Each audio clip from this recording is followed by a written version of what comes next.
عن أبي سعيد الخدري رضي الله عنه أن رسول الله صلى الله عليه وسلم قال: إذا وضعت الجنازة واحتملها الرجال على أعناقهم، فإن كانت صالحة قالت قدموني، وإن كانت غير صالحة قالت يا ويلها يا ويلها أين يذهبون بها؟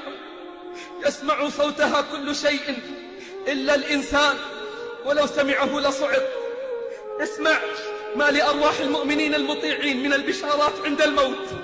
أولها وأعظمها سلام الله عليه يبلغه إياه ملك الموت، ثم يبشره ملك الموت بروح وريحان، فيعلم مكانه من الجنة قبل موته.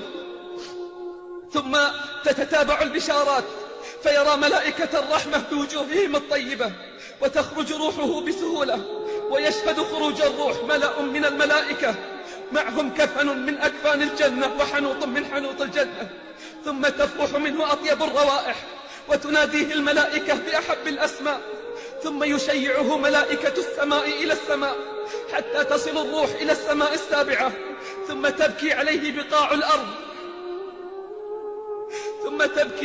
بقاع الأرض التي سار ومشى عليها، وتبكي عليه أبواب السماء التي كان يعرج منها عمله الصالح.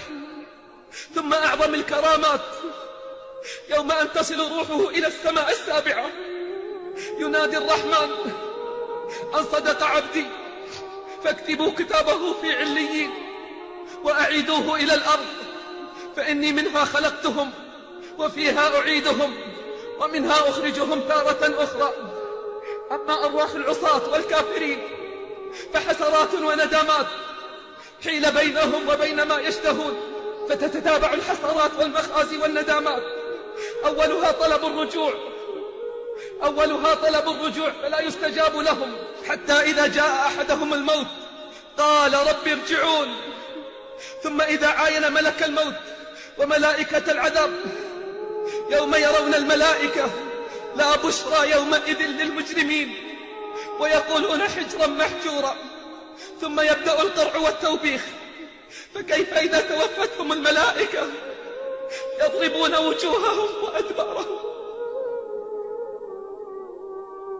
فكيف إذا توفتهم الملائكة يضربون وجوههم وأدبارهم وذوقوا عذاب الحريق.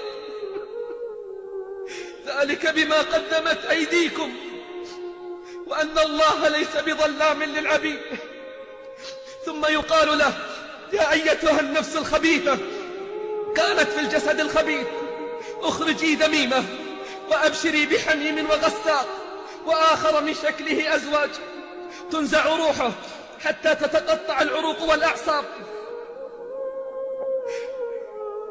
ثم تلعنه الملائكة وتغلق دونه أبواب السماء، وينادى بأقبح الأسماء، وتخرج منه أنتن الروائح.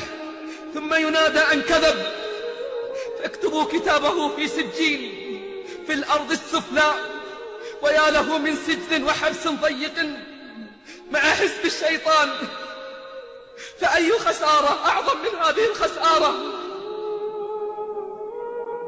يرى مقعده من النار ويضيق عليه في قبره، ويصيح بأعلى صوته: ربي لا تقم الساعة، ربي لا تقم الساعة،